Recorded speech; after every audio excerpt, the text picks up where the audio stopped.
doing in this circumstance. The alternative is not to report, which we see happen a lot. He took steps to report. All he had to do was pick up the phone, call probation. I don't have a ride today.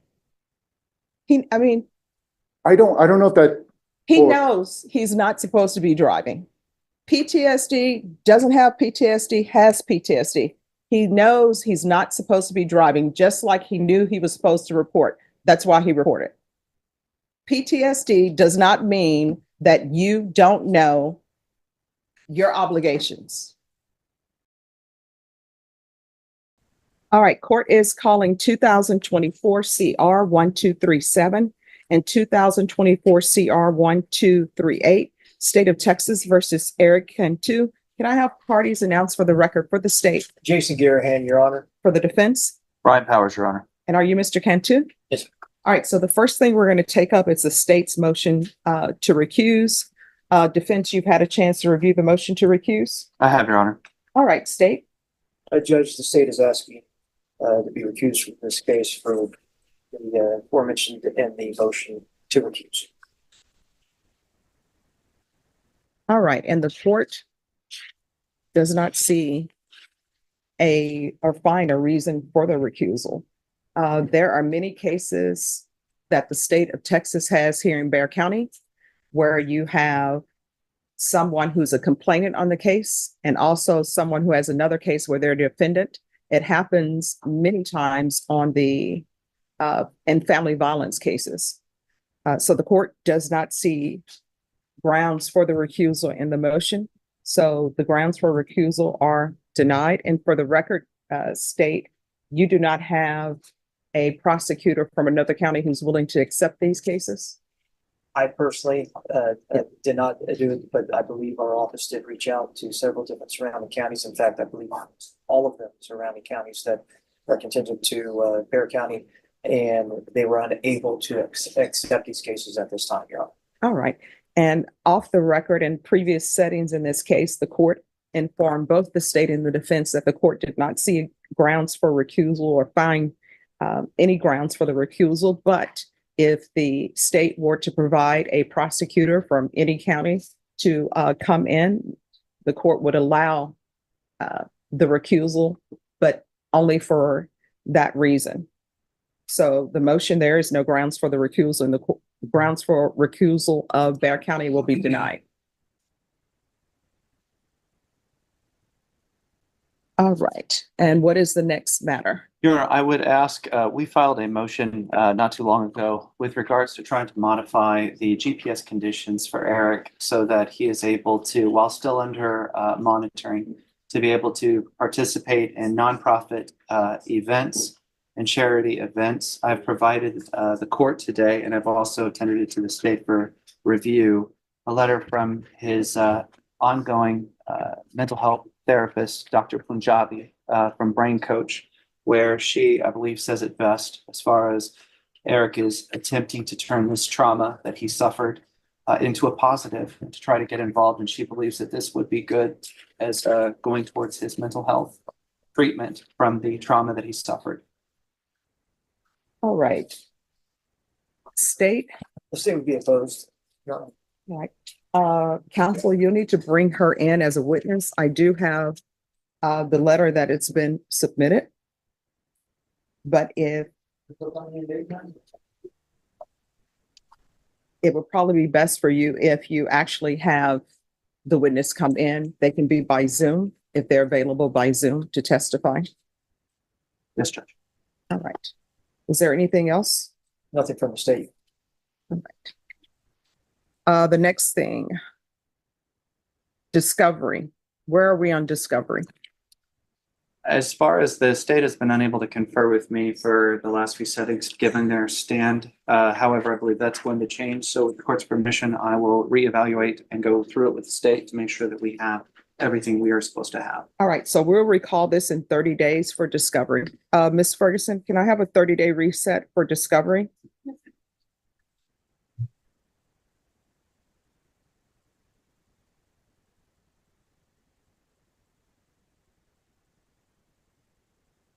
I can do the 25th, Judge, July 25th. All right, we'll be back on July 25th for discovery. And counsel, if you want this doctor to come in. State, I'm assuming you'll have no objections to the doctor appearing by Zoom? All right, just let Ms. Ferguson know and we'll put it on the docket. Will do, Judge. All right, we'll see you back then. Is there anything else? Nothing to say, though. Oh, Right. thanks. Thank you. Recovery for this case, Judge. And State, were you able to tender an offer? No, I haven't discussed it with them this morning. All right, do y'all need to discuss offers? Well, I think right now, Judge, while we're still waiting for the MHC to come to a conclusion, I think that's the ideal if we're able to achieve that. Well, here's my question. Mental health court, doesn't the prosecutor's office have to sign off on that? Absolutely, too, Judge. So But have they said they're gonna sign off on that? Because otherwise, what is the point? I don't think they've received the mental health evaluation. Well, we've never discussed authorizing that at all, John. All right. I have not discussed that with defense. I mean, he mentioned it, but it has not been sent by the prosecution to, that. Oh. Because if the state is not going to agree to a treatment court, a mental health court, then wheels are being spun. So if y'all will step back and state if you want to tender an offer to the defense, Yes, sir. and then I'll call you all back up and I'll give you your another court date. Mr. Cantu, my understanding that offer has been tendered in this court. What I do is when an offer is tendered, I then set it for a plea deadline date. And then after that date, you either have accepted the offer or you all come to an agreement or not. If you don't come to an agreement, then your next setting will be a jury trial date. Do you understand? Yes. And counsel, you said that you were having him interviewed for mental health court. That's correct, Your Honor. All right. So when is that complete? It's actually the mental health court's going to send an evaluation to the state, and I think they have to make the call within, I think it's like 2 to 3 weeks is what they're thinking, but the state's also made an offer separate apart from that I'll be speaking to my client about. Okay. So, You guys put an email. oh no, I've seen the email. Yes, thank you. So then what we will do, how old are you, sir? 19. All right. So Ms. Ferguson, if you can recall this in a month for a plea deadline date. Norma, I'll be in a CSA trial August 19th week. So possible. Should work. All right, what date? August 25th. All right, so August 26th is going to be your plea deadline date. And counsel, if you sign a discovery acknowledgement before you leave. And thank you for dressing appropriately for court. Yes, sir. All right, once you sign the reset form, you're excused. All right, you're welcome. Ms. Brown, there's some.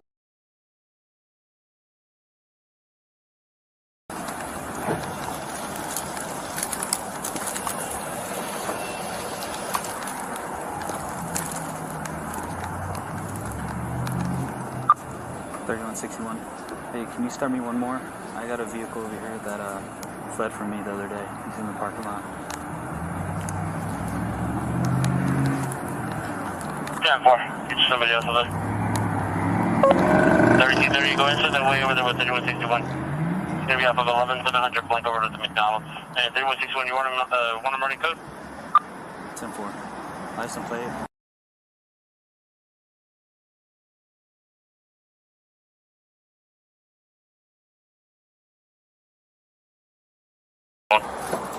Get out of the car.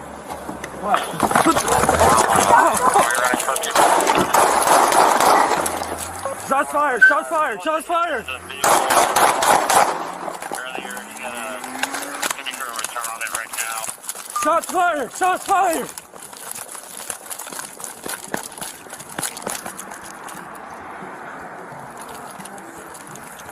For shots fired on 3161, 11-700, Blanco Road, code 320, open door. 3160, go ahead, the way, 3101 on the camera there, 3231.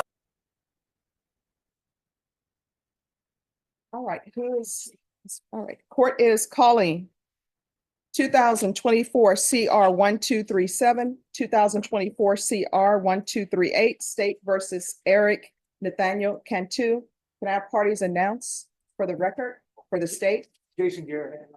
defense? Christopher Ramos for the defense.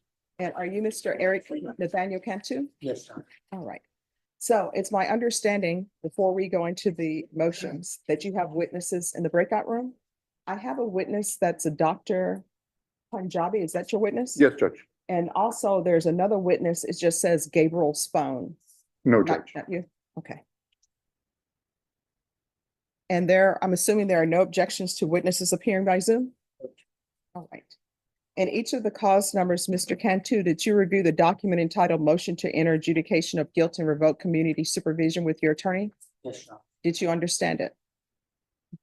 And cause number 2024 CR 1237, are you the same Eric Cantu who was placed on deferred adjudication for the offense of evading arrest detention with a vehicle on September 9, 2024 for a period of 7 years? Is that you? Yes, Your Honor. And in cause number 2024 CR, please turn off your phones.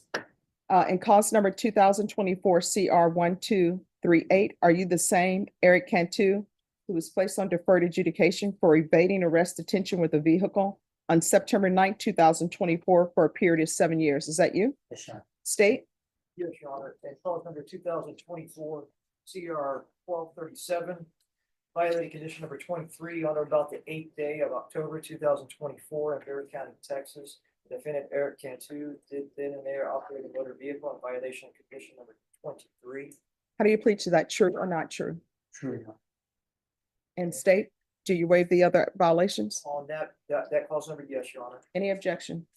No objection. And then in the next cause number, state? Yes, cause number 2024 CR 1238. Violating condition number 26 on or about the 8th day of October 2024 in Berry County, Texas. The defendant Eric Cantu did then and there operate a motor vehicle in violation of condition number 26. How do you plead to that, true or not true? All right.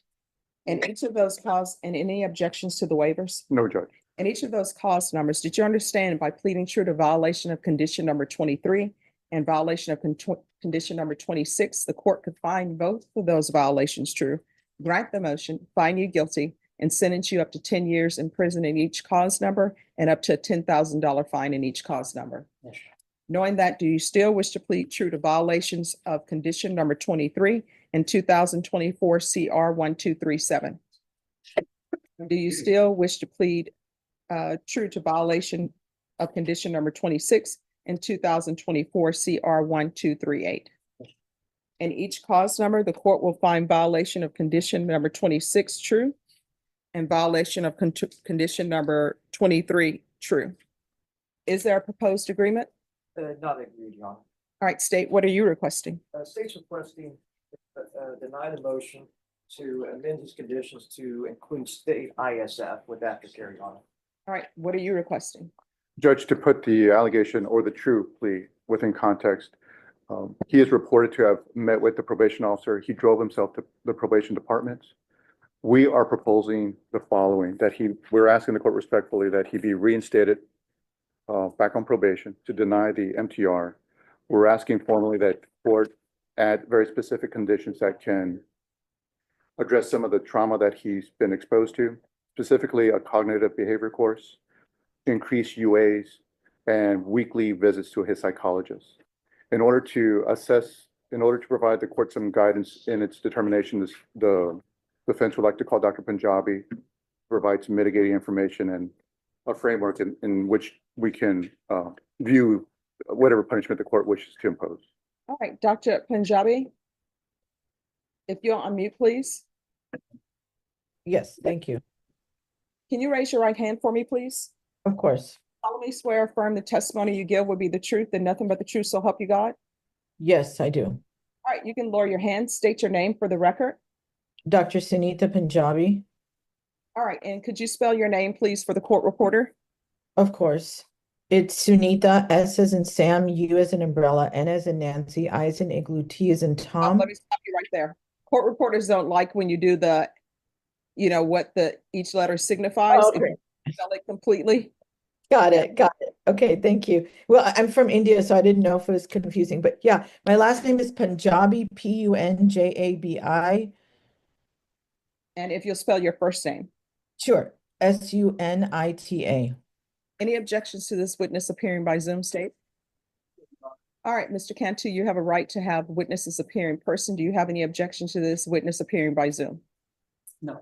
And defense, I'm assuming you have no objection. No objection, Judge. All right, defense, you may proceed. Dr. Punjabi, for the benefit of the record, are you familiar with Eric Cantu? Yes, And do you see Eric Cantu on the screen in front of you at this moment? I do. And for the benefit of the record, can you describe something that he is wearing? He's wearing an orange top. It looks like something I would affiliate with jail. And how long have you known Mr. Cantu? Gosh, it's been 2 years. And in what capacity did you come to know him? I was his therapist. I've been doing neurofeedback and coaching and counseling with him. And during your time with him, were you able to provide Mr. Cantu with either a diagnosis and or treatment for any sort of post-traumatic stress? Yes, in fact, I have brain maps that show the most likely medical probability is that he's PTSD and he's traumatized and he's dealing with some other triggers. So yes, I have diagnosed him and I have treated him, and I've had some really great conversations with him as well in therapy. And what is your official diagnosis in regards to Eric? He has PTSD without question, but that is causing some other symptoms. So PTSD is not the only, it's a primary diagnosis, but it's not the only symptom. And what are the major symptoms Eric has experienced as a result of the PTSD? He can blank out. He's so traumatized right now by trying to be compliant because he wants to normalize his life very much. He wants to be a role model to his child. And so the PTSD is causing him to have almost tunnel vision because he doesn't want to make another mistake. I'm so familiar with PTSD that what he's doing is he's not getting the big picture because he's so obsessed with getting it right. He doesn't want to be in the wrong anymore. He really is trying to rewrite the narrative of his life. So this causes him to hyper focus and make some bad decisions. I don't know if that makes sense. Yes, doctor. Now, in your discussions and in treatment of Eric, can you share with us what was the source for the creation of the PTSD, as far as you know and your understanding? He was an innocent person just living his life, and all of a sudden, this whole thing happened. And it's not just the initial incident of the shooting, it is what happened consecutively, the media getting involved. And then, there's a lot of influences that kept re-triggering him. And some of that had to do with our own authorities, but his friends as well, the community as well. So I really wanted him to just be pulled out of San Antonio. But anyway, that didn't happen. And is it your understanding that the shooting took place when Eric was sitting in a car eating a meal when he was shot by a police officer? Is that your Yes. So understanding? yes, what PTSD is when bombs explode Excuse me, around just you. stop for a moment. Yes, Jackson narrative, sustained. counsel. Doctor, what is your understanding as to specifically the creation of the post-traumatic circumstance? What circumstance created the Well, post-traumatic? yeah, PTSD, what it is the system is not ready to deal with the trauma and it is suddenly traumatized. And then it continues to be traumatized. And that is exactly what happened. The police is an authority figure for him. His belief in the system was questioned, was totally ripped apart, continues to happen. So PTSD is an initial attack. The brain goes into hyperdrive and doesn't come down. So if you can imagine a car that's put into second gear, but he never got the chance to go back into normal gear because things kept going, including the media. So it's not anyone's fault per se that he was re-traumatized. The initial issue though, and I even reviewed the video this morning from the initial traumatization, the initial event, that that was not his fault. Now, though, he is traumatized, he is PTSD, and he's continuing to make decisions in that my state of mind. Now, Mr. Cantu has pled true to violating his condition of probation, specifically driving his car to the probation department to meet with his probation officer. Is that your understanding of the violation, correct? Yes, sir, I do understand that. Now, if this probation circumstance was not an issue, how, as a clinician, how would you treat Mr. Cantu? What would your treatment look like?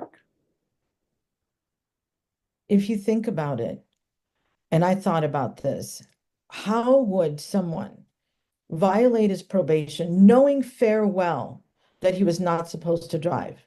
Because he was obsessed with being compliant. He wanted to show up and he didn't think about his whole circumstance because of the PTSD. So when he made the decision to drive, he was not in his right state of mind. I am diagnosed with PTSD. I was in an abusive situation as a child. So what happens is we blank out and the world just becomes, I just got to be compliant. I just got to do right. I can't make another mistake. And in that obsession, there's rushing thoughts in PTSD. He can't be clear-minded. So, I mean, I want him to drive. And I don't want you to think that he's not able to drive. But I would like you to consider what's going on with PTSD. And this is not the Eric I know. He is not making good decisions. And what he did, he rightfully confesses to it. And I really just think it's only PTSD that can explain why he knows he shouldn't make a mistake. He knows he's not supposed to be driving. How does he get into a car and drive to this? Because he's not thinking. He's so obsessed with getting it right. The post-traumatic stress syndrome that he suffers from, does that interfere with his judgment and his day-to-day decision-making ability? Most definitely. It's in the prefrontal cortex. So most of his PTSD is elevated theta right in the front of his head. Theta is moving at about 3 to 7 hertz. That's not enough for him to be able to make level-headed decisions. We did do treatment, but for whatever reason, we had to switch him out to a different program. There was funding or whatever, but he was not able to get the treatment to be able to complete the treatment to restore the frequency back to normal. We were training his brain, addressing the PTSD, and basically that should have continued. He needed continuous counseling. He needed to be taken out of this environment so he could get a reset. But everything was pulling at him, and that is exactly what PTSD is.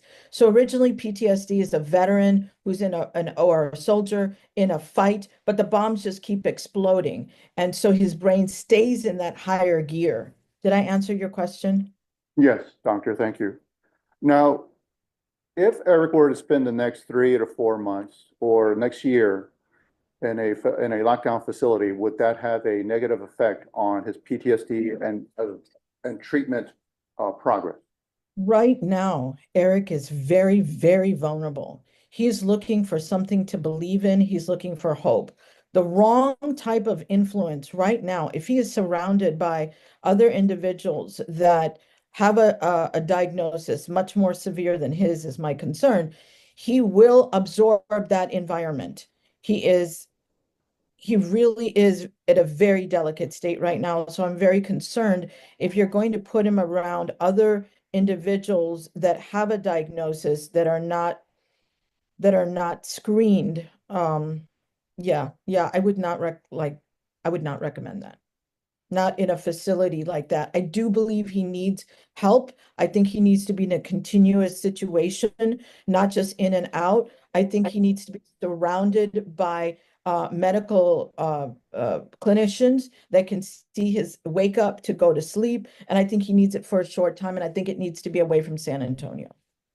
But not a lockdown with other individuals with a diagnosis. No, that really concerns me. I know him very well to the point that if I could put him in a bubble right now, I would. He was too young when this whole thing started, and having to deal with the negative fame that this was, the responsibility to put on his shoulders. I actually wanted to prepare him to speak at the Brain Science Symposium.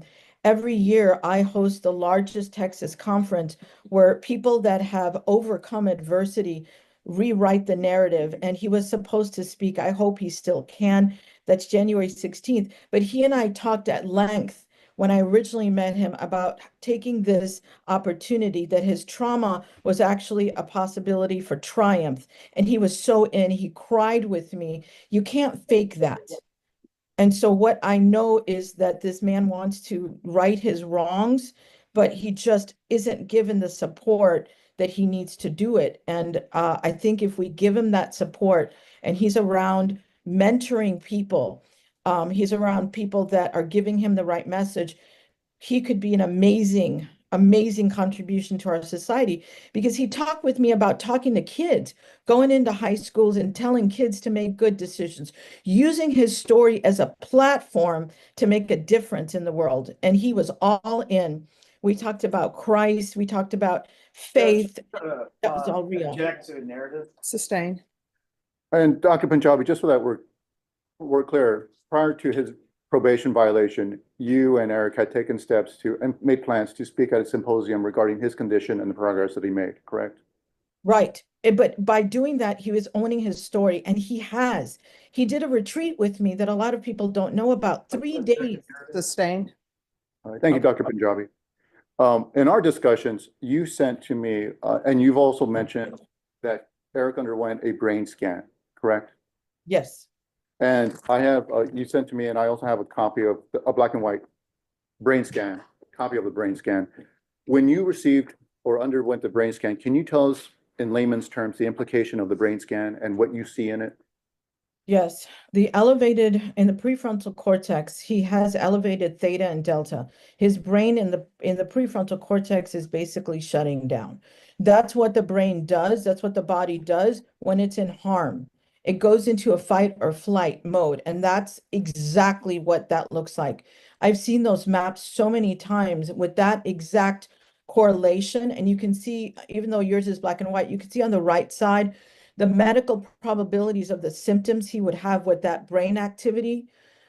You can see that he has trouble with focusing. He has trouble with making making decisions in the prefrontal cortex, which is where we decide what behaviors to engage in and what not to. Also in the occipital lobe, he has elevated beta. Now, beta is a very fast activity. So sensory things that he's seeing, things that he's hearing overstimulate him. And this is all because of the PTSD and the original incident. So he continues to make wrong decisions, but that's not his fault. He is diagnosed, he shows the map that is, there's no way mathematically he could have faked that.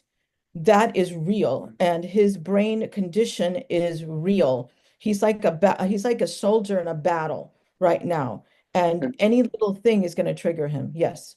and Doctor, what I'd like to do is show the brain scan in front of the camera. Is this the item that you sent to me? Is this a Yes. brain scan? And Yes, I if it was in, yeah, if it was in color, you would actually see the exact location. It's red, it's bright red, and it's yellow and orange where there's a deviation from normal. So what we're using, these are Z-scores. It's based on a normative database of 300,000 kids his age, and we're comparing his brain to what's normal. And you can see the deviation is so severe. On black and white, you can't see it, but if you saw it in color, the deviation is so severe that right now he's just very vulnerable. Thank you, Doctor. For the benefit of the record, what I like to do is offer State's Exhibit 1, which is a copy of the brain scan into evidence pending objection from the state. Judge, I just object to the entrance into the brain scan. Had it been authenticated. The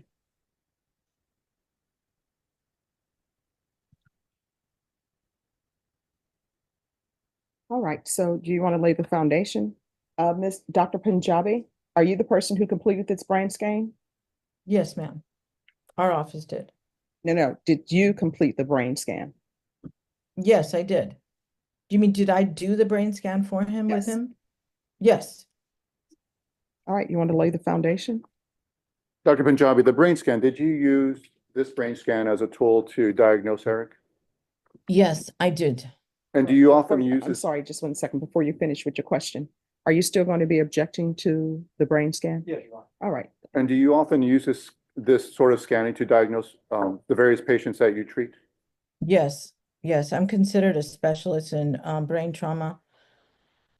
Yes, I do. And I also take the interview. It's not just the brain scan. I also use the DSM-5. But the brain scans that you're looking at is called a QEEG. Basically, it's like a functional fMRI. It tells us the function of his brain. And a traditional MRI will not serve for the purposes that he's inflicted with what he's dealing with. So an fMRI tells me the functionality of the brain. And what you can see there is the distorted brain activity that is indicative of the diagnosis that I gave him, but it's not the only thing I use. Excuse me, just 1 moment. So are you offering this into evidence or you're just asking for the court to review it? Or do you want it filed as an exhibit in? Formally, I'm asking the court to review it, Judge. All right, then the court is going to review defense exhibit number 1. Just give me a moment. Thank you, Judge.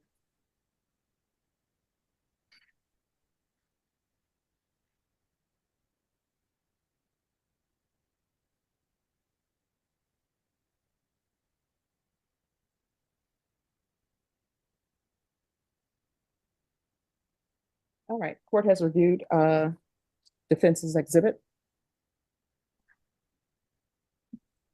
Thank you, Dr. Punjabi. I've asked you a lot of questions. Thank you very much for your time.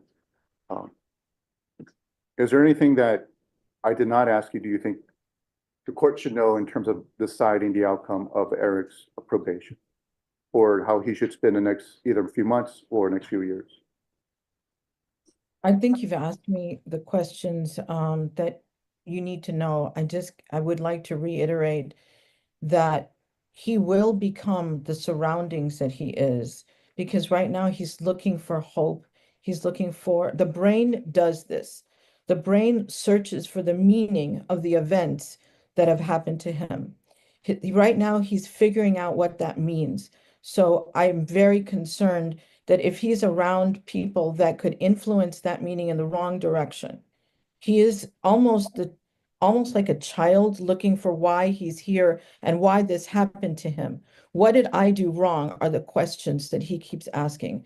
So I just ask of you that you consider where you're placing him and the environment you're placing him in. Thank you, Dr. Punjabi. The prosecutor may have some questions for you. Thank you for your time. I'll pass Dr. Punjabi as a witness. State. Thank you, yes. Doctor, so my understanding is you're saying that he would benefit from structure, is that correct? Most definitely, yes. And structure of a kind where he has counseling and he's under doctor's care, is that correct? Yes, but the environment that this is done in, the colleagues, the people he identifies with are very, very important. I have worked in rehabilitation facilities before, and that's Yes, you are. why, Yes, thank you. But the Okay. fact is, you have had him under your care for over 2 years now, is that correct? I have not been able to personally talk to him in many, many months because of the limitation of his driving. He couldn't get here. So I have not personally talked to him in quite a while. I don't remember the last time, the date. I can check the date that I talked to him last. Well, we'll take several months, but I'm sorry, I didn't realize you're not in San Antonio. Where are you? I'm in San Antonio. Oh, so are you in an office building? Yes, I'm in an office building. Here in San Antonio, where at? Located where at in San Antonio? I-10 and Bernie Stage Road. It's just past La Cantera. So I guess it could be said that a bus system actually has a bus system out there or no? I don't know. I'm not familiar with the bus systems. There is no bus system, is what I've been told. Okay, so you don't know if there's a bus system. What about, does Uber go there or does, say, Lyft, or any type of taxi service? Would it be able to? Yes, and Eric Thank has you. Thank you. And so the fact is that you're in San Antonio. He hasn't gone to you to get medical help. You've said that he needs medical help. He's had an opportunity because he has you in San Antonio. Is that correct? Yes, He Okay. does have that opportunity. And so for 2 years, you've talked to him throughout that time, maybe not every day, but you have. And you do realize that he is on probation for evading arrest in a vehicle. You're aware of that?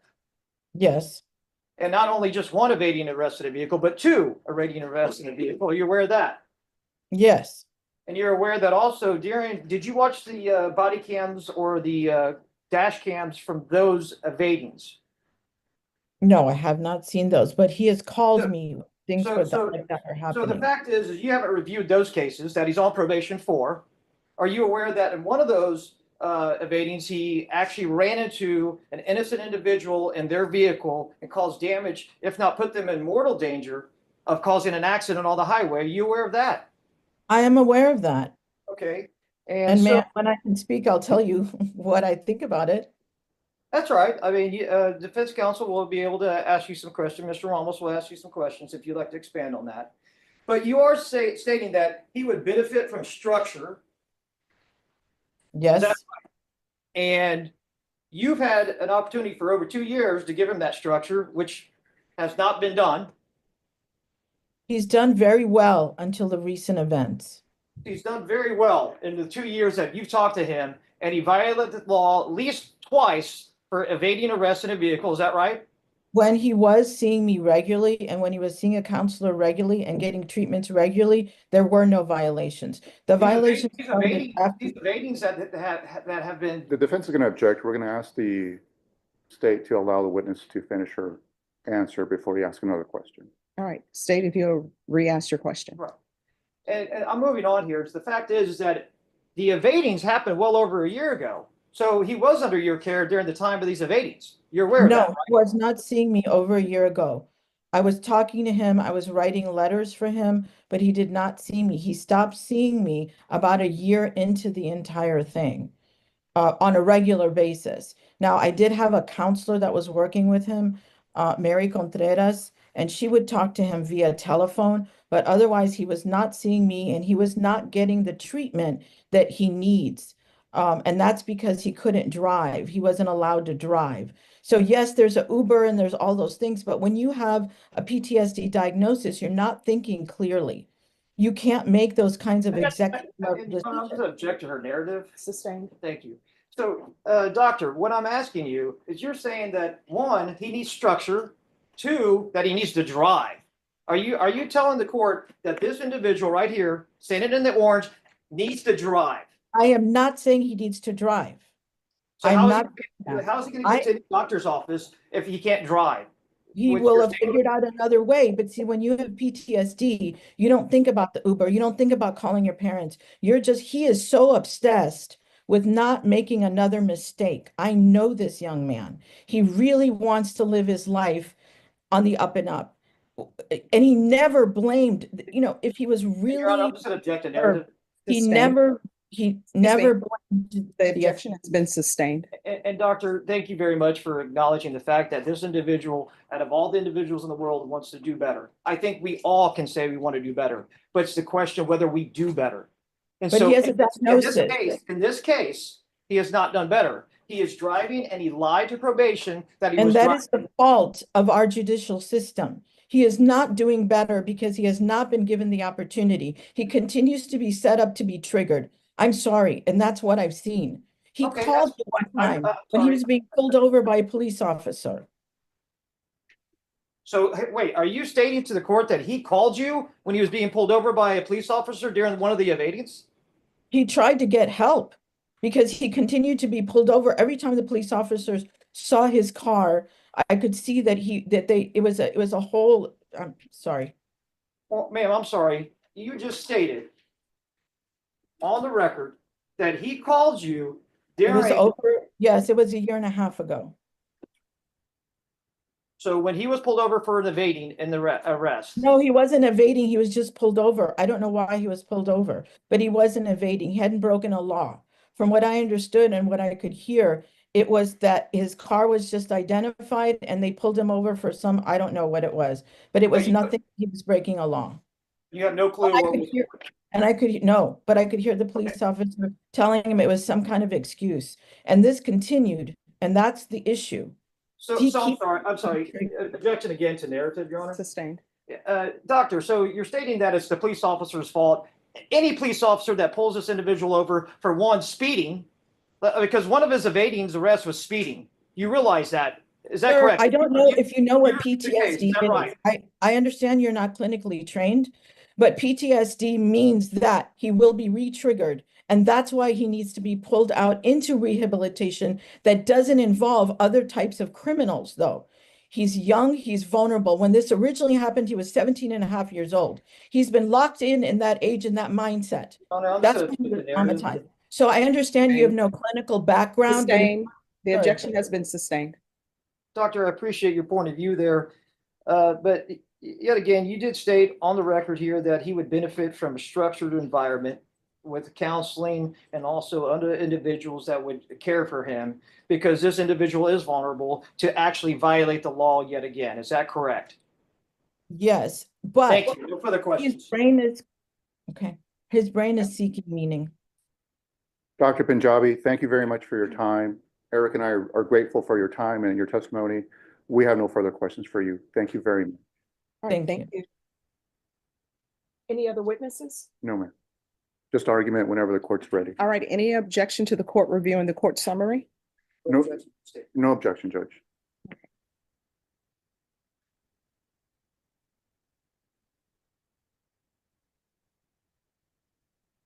May I log off? Yes, you may. Thank you, Doctor. We sincerely appreciate your time. Thank you, Judge. Doctor. Appreciate it. Thank you, Chris. Thank you. All right, so I'm looking at the justification for probation's recommendation. In the justification, it says probationer lied to CSO and failed to comply with his conditions the same day as stating that he understood them. So the court ordered him not to drive. I was very clear that he was not to drive. And I told him he can use Uber, he can use Via, but he's not allowed to drive. According to this, it says CSO. See. They say that he reported on October 8th. He was read his conditions, given a copy, stated he understood those. And probationer reported he had been working for DoorDash, and CSO told him that he will need to find alternate employment since he cannot drive. At the end of the report, CSO asked how the probationer got to report, and probationer said that he got a ride and that he would be calling for a Lyft or Uber to pick him up. They followed him and waited, and he got into a vehicle and drove off. So I ordered that he was not to drive. Yes, Judge. And I know that probation is asking for ISF. I have somebody with 2 evadings. One of them caused an accident. I'm wondering why he should not be revoked because he's not obeying the court's conditions. I understand mental health. I understand PTSD, but what does everyone who has PTSD, they don't have to follow the rules of probation? It is very clear that I told him he was not allowed to drive. He said he understood he was not allowed to drive. So then what I have from this report, that court summary that no one objected to the court reviewing, is that it appears that he knew that he was not supposed to drive because he was dishonest with probation when probation asked him whether or not he had driven there. And he was dishonest after probation says, "Oh, what's your employment?" And he says DoorDash. Again, you can't do DoorDash unless you're doing it by Via or doing an Uber or Lyft.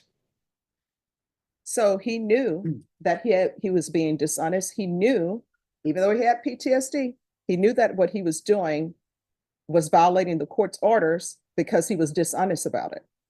So why should he go to prison? That's my question. I know the state is following the recommendations of probation that's saying local ISF for 90 to 120 days.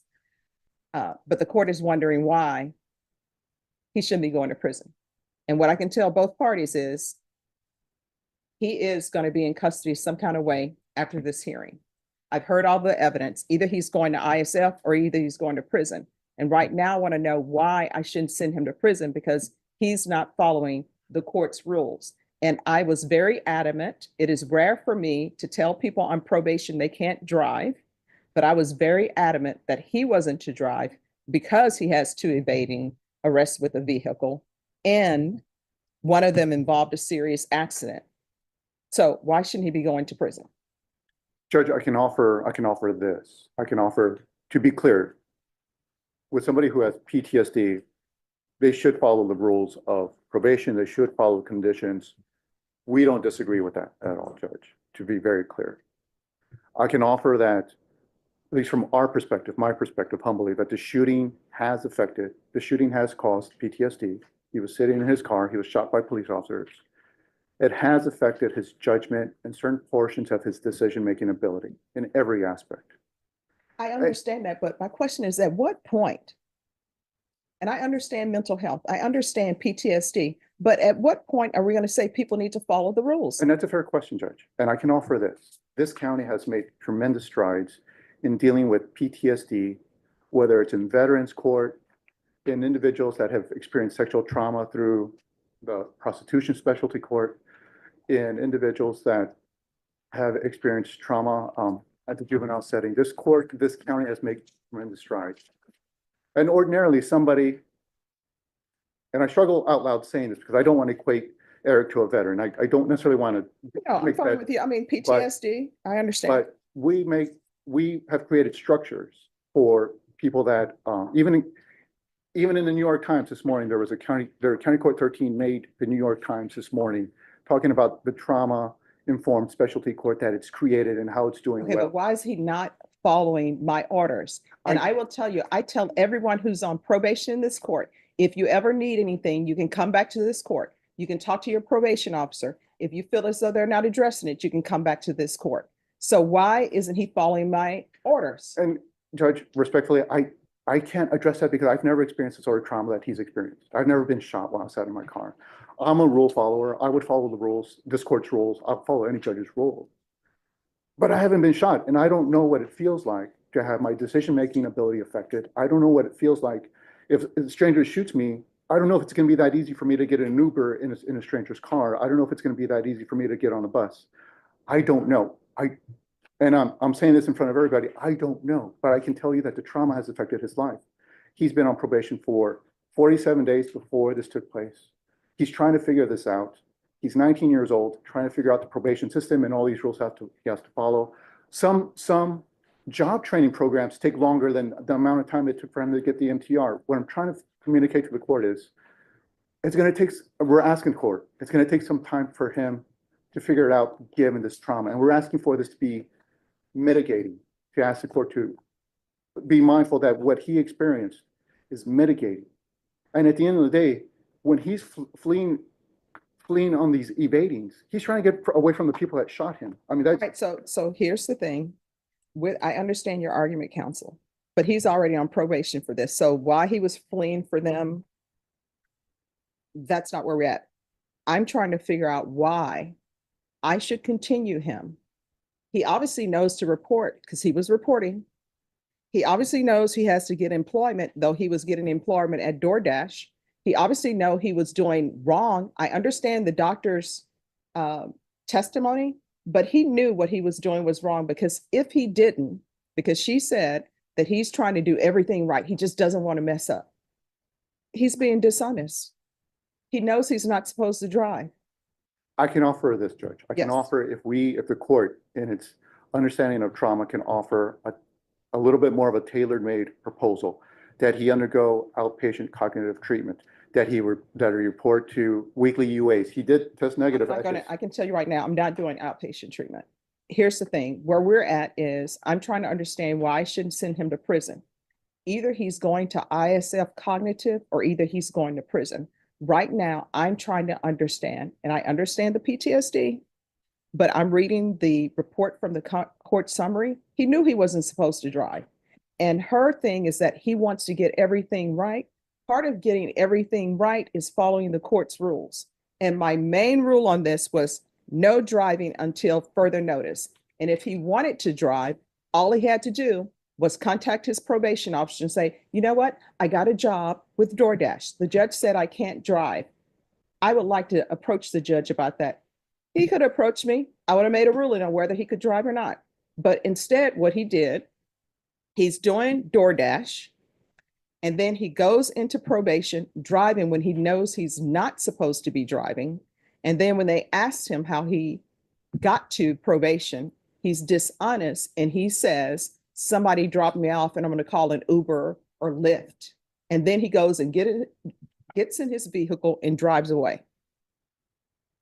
So I understand PTSD. I understand mitigating factors, but part of my job, I view, is to protect the community. He was given deferred adjudications on 2 evading arrest with detention of a vehicle. I understand he's been shot before. His previous counsel said he's been shot before. I understand he was shot by the police. His previous counsel said that.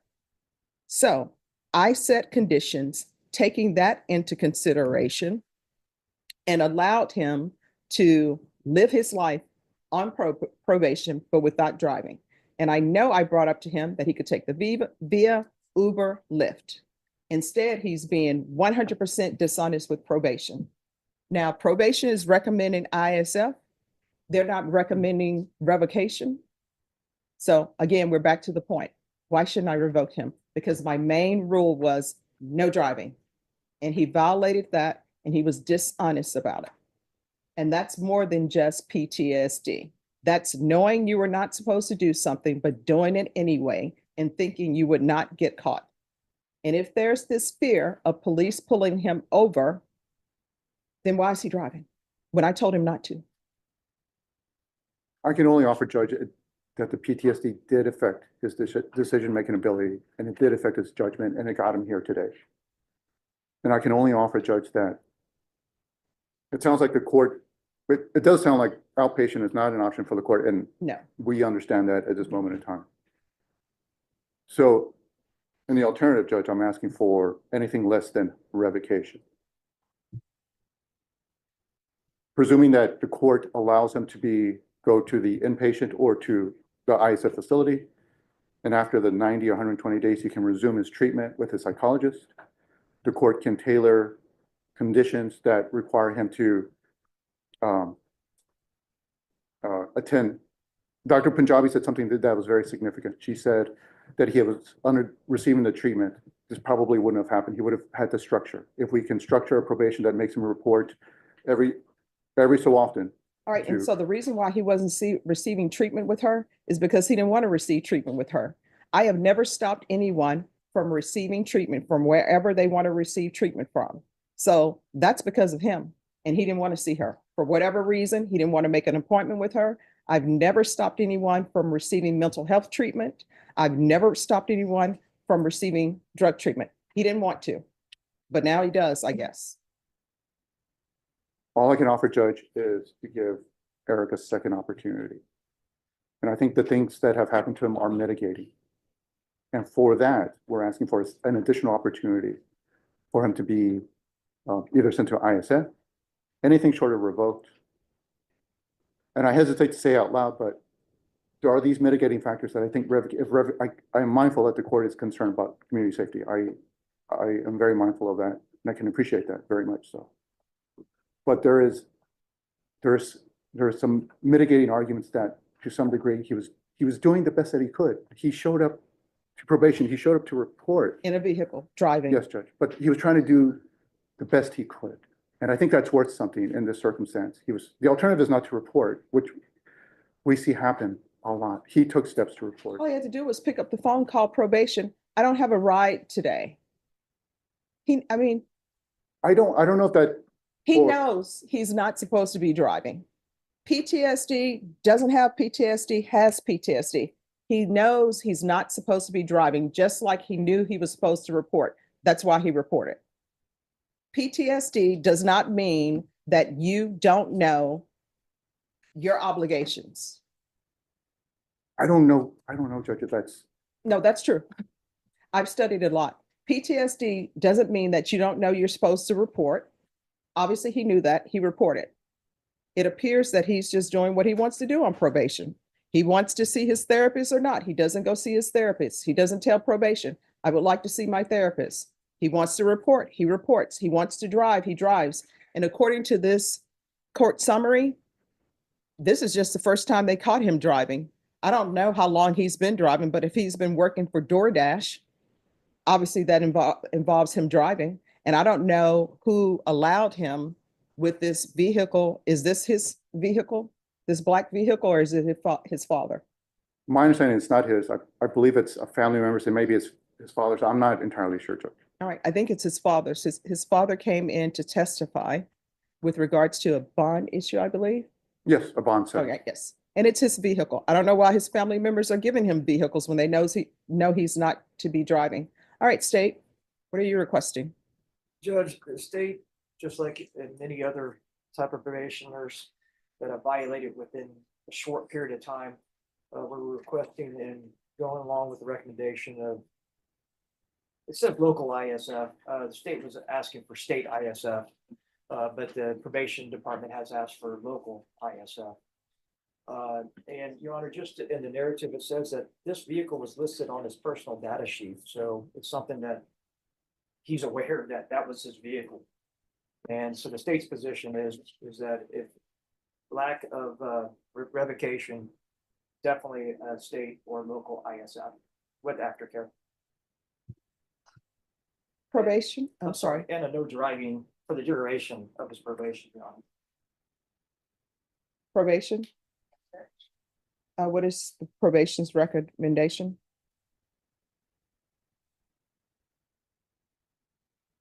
Judge, as listed on the court summary, amend conditions for local ISF for 90 to 120 days, followed by intensive supervision aftercare, hold into custody until transfer. All right, anything else, counsel? No, Judge. Thank you for listening to what we have to say. All right. All right, the court will follow the recommendations of probation, noting that he hasn't been on probation for a long length of time and notating his age. The court will deny the motion and each cause number. I'm going to alter amend conditions to include local ISF. There's to be ISF aftercare. He's to remain in custody until transfer. There's to be no driving for the duration of his probation. And I'm going to require GPS, partial, waive fees, and that's for employment, medical appointments, and of course, for probation appointments. Is there anything else you need from the court? No. All right. Can I say? Oh, what do you want to know? What do you want to say? I was gonna say, Your Honor and the members of this court, I apologize for the inconveniences that No, it's not inconvenient, but here's the thing. problems that caused. Let me just explain something to you. In this court, when you're on probation, people will always say it's better to ask for forgiveness than permission. That's not the way it works on probation. On probation, it's better to ask for permission than forgiveness after the fact. You understand? And you need to internalize and realize what you did wrong. You knew you are not supposed to drive. And the reason why you're not allowed to drive is because you have two evadings. And in one of them, you ran into another vehicle. Do you understand? Yes. So that car that you have, the black car, you need to give it to a relative or someone else to remove temptation from your life. Do you understand? We can go off the record. Your range of punishment for each of these cause numbers is 10 years in the prison if you are revoked with a $10,000 fine. Do you understand? Do you understand you're not allowed to drive? Period. Do you understand? Is there anything else? No, Judge. All right, thank you. Thank you for your time. You're welcome. Always good seeing you. Thank you, Judge.